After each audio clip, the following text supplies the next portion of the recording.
yani ikifika saa ya prayers, my body doesn't respond. I don't wake up at all. Okay. It's only happening when there is a service, when there's prayers, and when there is strong prayers, not just prayers. Naomba kutembea na wewe, step by step, nitembea na wewe. Inakuwaje watu wangu nguvu? Mimi naitwa presenter Ali, your entertainment PA, and by the way the air is always for amazing. Siku zote natia bidii kuhakikisha kwamba nakuletea wewe simulizi tofauti, interesting stories pamoja na story tofauti za burudani. Leo niko na mgeni kwa jina la Njoki na nimekuja hapa kwa ajili ya kushare story yake. Karibu sana. Feel at home. Asante. How are you doing? I'm good. Nashukuru. Mwaka wako mpya umekuwaje? Amazing. Yeah. So far, so good. So good. Yes. Yeah, and the reason why pengine tumekutafuta ni kwa sababu you have a very unique story na niliona ni vizuri just come here, share the story with us na pengine pia watu waweze kukufahamu. Tell us Njoki ni nani na ametokea wapi, amekulia wapi, and how life imekuwaje? Yeah. Okay, naitwa Njoki. And I was born and raised in Mombasa, and all my time nime school in Mombasa, and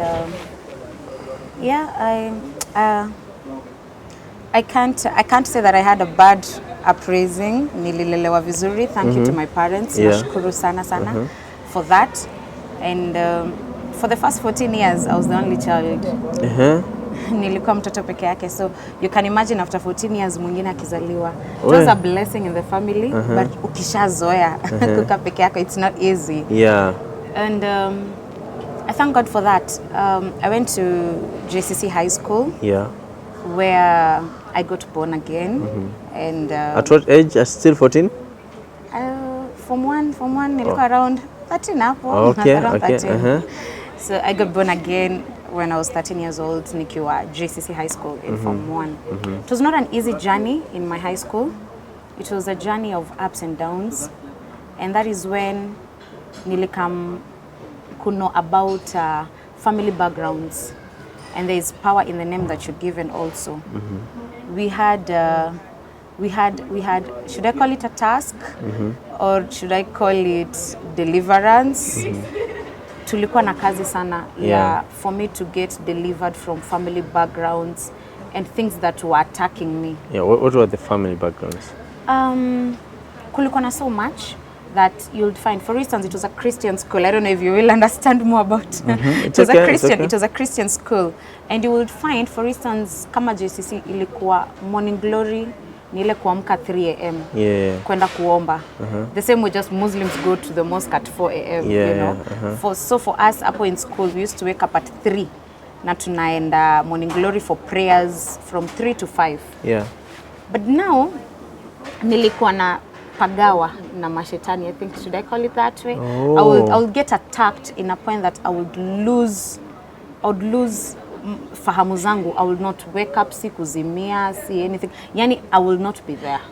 You will try do anything kuniamsha and my body will not respond. And it only happened wakati mmeenda? It would only happen when it is prayer time. Okay. When it's prayer time, I would get attacked. Whether be it CU, be it morning glory, be it Sunday services. Yani ikifika saa ya prayers, my body doesn't respond. I don't wake up at all. Okay. But it took me my first 2 years being prayed for and a journey that I walked to get delivered from it, which I thank God for it, because I became a free woman and a free lady. Turudi kidogo tu hapo kwa kupagawa. I just want to understand, because ulikuwa umesema it's something that was in the family. Yeah. Kwa hivyo kwenye familia yenu kuna watu pia walikuwa wanapagawa? What I came to understand is there were some people in our family that did not believe in real worship of God. So ikakuwa ni kama ni vita. I don't want to say Muslims are bad, but I come from a family that my father's side wote ni Waislamu.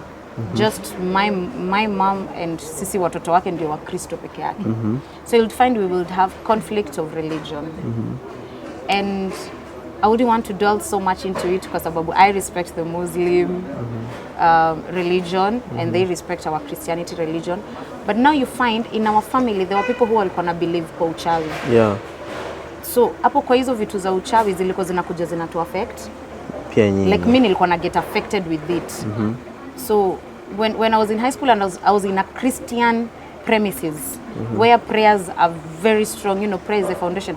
Like anybody who knows JCC High School under Bishop Lai, it's a prayer place yenye hapo ni maombi tu, hakuna kitu ingine. So una find when ilikuwa inafika saa ya prayers, me my body inakosa kureact on it. If I was asleep, I'll not wake up. Hata unieke, you know watu husema ati mtu akifenta anaekewa gwa spirit fahamu inarudi back. I will not wake up. I will wake up when the service is over. Okay. When my pastors realized that, you know, now like my reverend, you know, Reverend Kime would say, will not give the devil a chance. Venye mwili yako imekata kuamka, tutakubeba from your dormitory. Tukupeleke mpaka kanisani. Utalala hapo. They used to do that to you. They used to do that to me.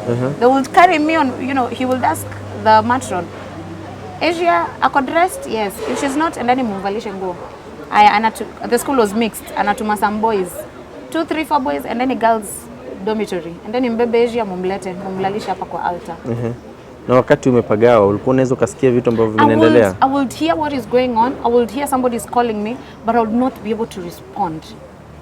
Unajaribu, ushaiota, unaanguka mahali, unajaribu kutaka kushout help. But nobody is hearing you. In real sense, you're not even shouting. So I would hear everything that is going on. At times I would even fight a feeling, yani unachoka, unamka ukiwa umechoka because you're trying to fight to wake up and you can't. Okay. Yeah. At some point it affected me in school. Because you know, watoto wengi they would tenga you, kuna wale watakutenga, kuna wale wataongea so many stories, some teachers watakuogopa, just a few wenye watataka walk the journey with you. Yeah. Like for instance, the person who would walk the journey with me throughout was my matron. You know, no matter what, she remained the only friend I had. She remained, you know, like ule mtu mwana anani understand, mwenye ako ready kuniambia, this is nothing, you know, God is gonna deliver you from this is nothing. The first time ambapo unajua ulianguka, when was it na ilifanyikia wapi? It was if I remember very well, it was a CU service. You used to hold it every Friday from 3 p.m. And when Reverend came for the service, I just lost fahamu zangu. And the first time myself, after all that, nilikuwa nashindwa, what is this? What is happening to me? Ikakuwa nafika mpaka time, naambia my mom, my late mother, namwambia mom, I don't want to be in this school. Because najifeel niko peke yangu. So that was the first time I felt about it. Throughout my primary, I had never had such a thing. You were okay? I was very okay. Yeah. And when you did, ukaambia wazazi, wakareact aje? My mom was told, she was very strong in the church. And when she was told about it by the matron and the reverend, she supported the journey. You know, she would, hata nikifunga shule, ange make sure tunaomba pamoja naye tukiwa nyumbani, and showing me, you know what, all this God atakudeliver. And with that also myself, I started, you know, cutting ties. Na mahali penye naona hapa kuna shida, I cut ties, I avoid. It was hard for me to come to understand what is family backgrounds, you know. Ni nini hizo watu husema ati kuna vitu zilifanywa na watu wa kitambo zenye zitakuja ziku affect wewe the 5th generation ama the 4th generation. It took me time to understand what is this. And how did you end up probably, you know, being let me use the word delivered for the lack of a better word. How did you end up being delivered, and how was it? How was the deliverance itself? And you know, up to you, ufikie mahali ukakuwa kwamba you can go to pray hata hauna shida, ilikuwaje? One thing that I came to learn is Ali, unaweza ombewa na kila mtu kwa hii dunia, but if you don't have the faith, nothing will happen. Okay. So I battled this for 2 years because I had not had faith. Na ile prayer ya kwanza, if I had faith na hiyo prayer ya kwanza that I am delivered, trust me, I would have been delivered with that first prayer. But you see, I didn't have faith. But the day I learned that with the faith, if I get faith that nikiombewa mimi mwenyewe hata si lazima niombewe. Mimi mwenyewe I believe and I have faith that I am delivered. And these things are not going to attack me anymore. The day I got that faith and I was like, I am delivered. The devil, you will not embarrass me all over. Una imagine you're in church and I used to call it embarrassment. I used to feel very embarrassed at times. And the day I got faith about it and said, you know what? Shetani hautaniaibisha kila mahali. People will not be starting praying in church. Na mimi, I get attacks. I believe that I am delivered. Kwa hiyo ni kama ulikuwa na mashetani hivi ama? Kinda. Oh. Kinda. Ndo nakuja ku understand vizuri the whole scenario because inaonekana kwamba it was only happening wakati ambapo maombi yameanza. When there is a service, when there is prayers, and when there is strong prayers, not just prayers. Yani that is a time I just fall and lose my mind at all kabisa. But the day I got faith, that is the time I got delivered. It has never happened to me now. It's around 12-13 years. And how did your life, change? Now from there, I got committed into serving God. Nika get committed in the CU, nika ingia praise and worship. Myself pia, nika get to read the Bible more and pray more and pray for myself more.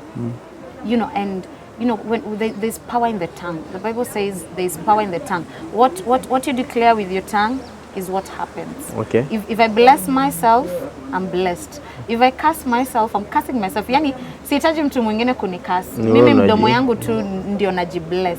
So I got few verses, in the Bible, like I would tell myself, God knew me before I was formed in my mother's womb. He knew that I'm a great person. Alijua that I am destined for greatness. I would take, my pastor wrote for me those scriptures zenye una declare goodness of God to yourself. And I would say them like a memory verse every day. I would wake up in the morning and say, you know what? I am fearfully and wonderfully made. Greatness is my portion.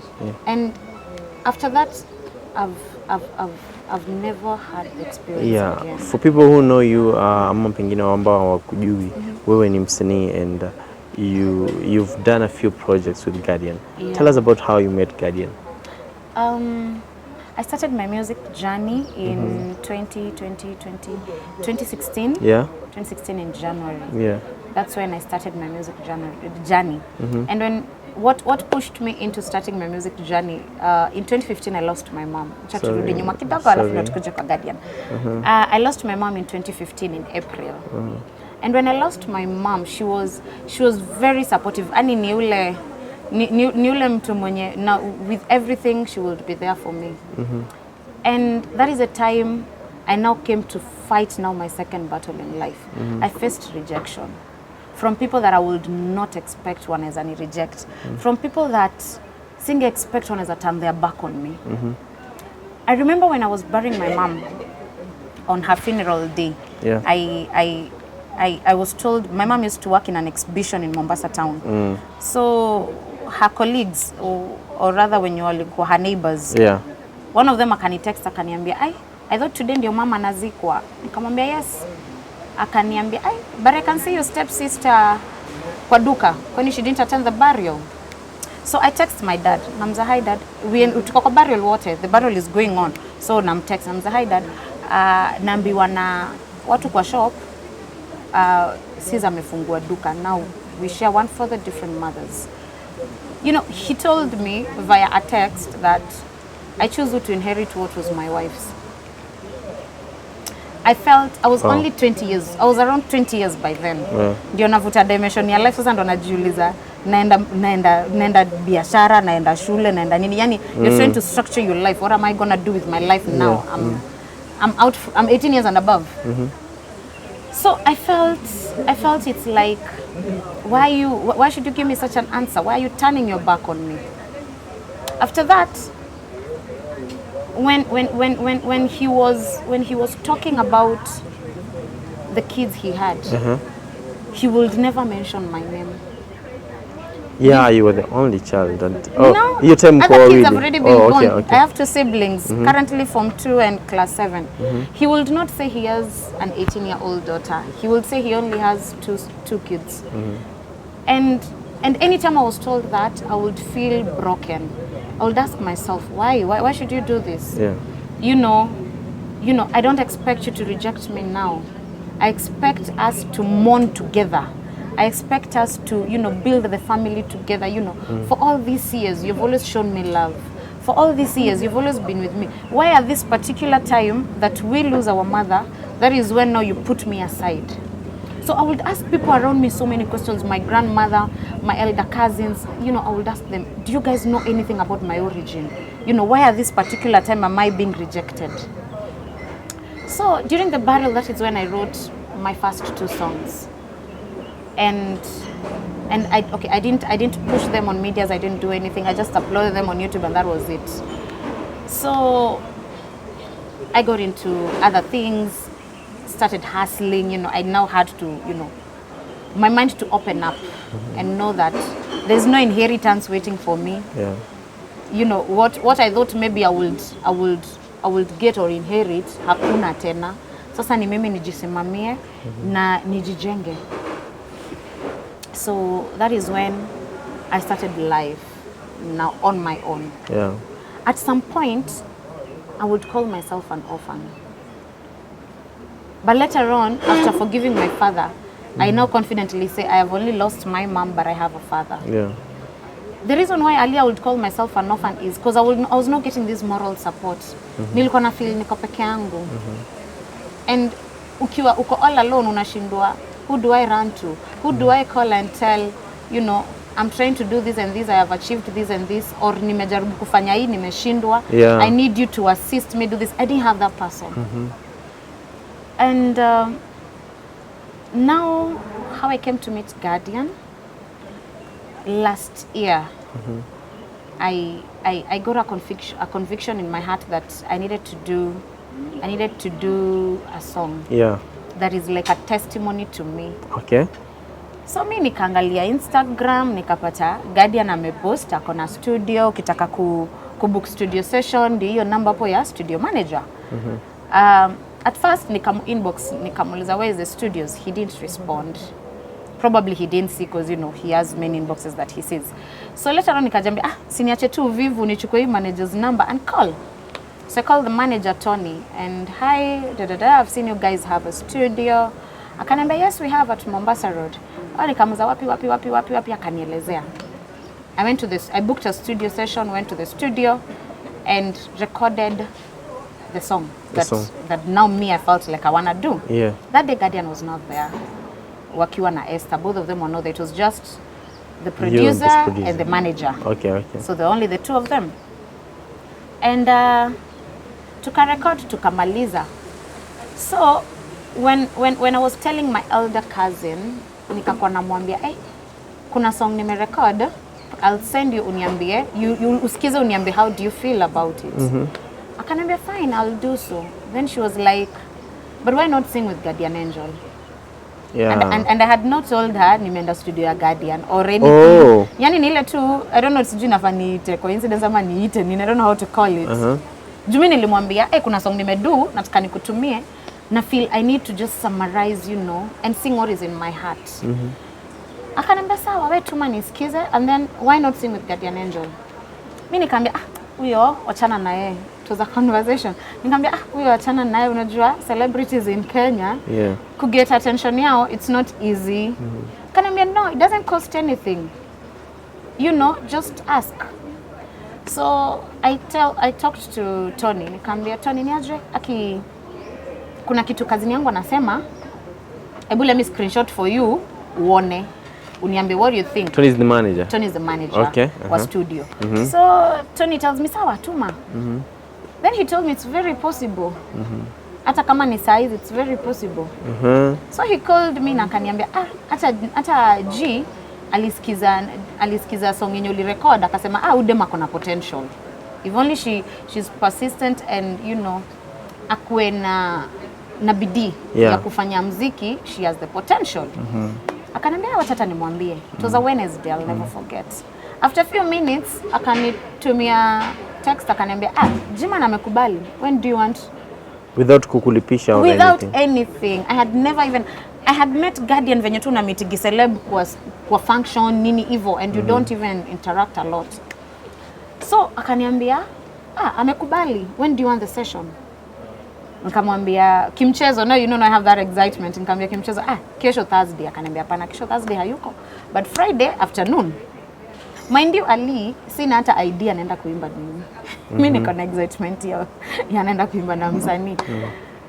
So Friday reaches and they actually Tony texts me and tells me niwe tunangojea. Hapo ndo niko haya, kumbe ni serious.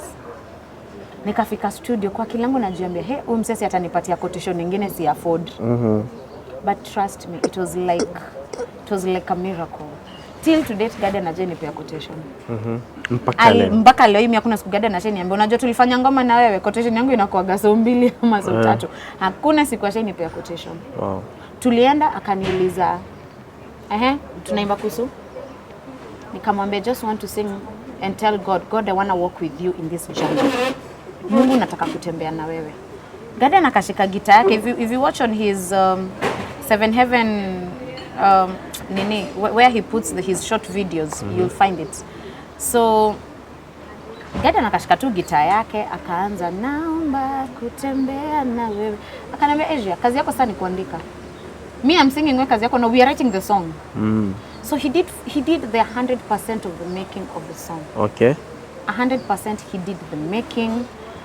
He helped me, you know, he guided me what to sing, how to sing it, to be on a higher note, to be on a lower note. Yani aliniguide 100%. Kwa kila kitu alifanya. Wow, amazing.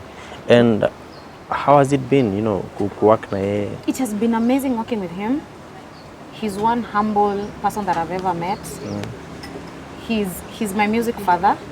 I respect his opinions a lot. Niule mtu, hata when I'm doing my own single project, ataisikiza na aseme hapana. Wow. Hapo, you know, like the latest song that I've released few days ago. Alisikiza akasema no. Iyo chorus, Yani he's not there just to make money and wewe unataka kuimba ya kuja record nilipe weenda. No. He'll sit down, listen to what you and the producer are doing. Na mali ata feel hapana, atakuja akwambie mimi na feel hapa verses are okay, chorus is not okay.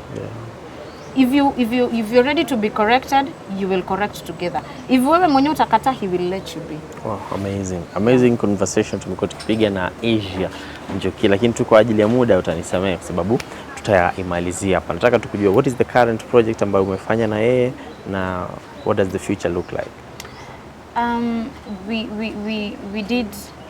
We did a song Naomba that we released 3-4 months ago. And it's doing very well, and it has been a breakthrough for me, which I appreciate a lot.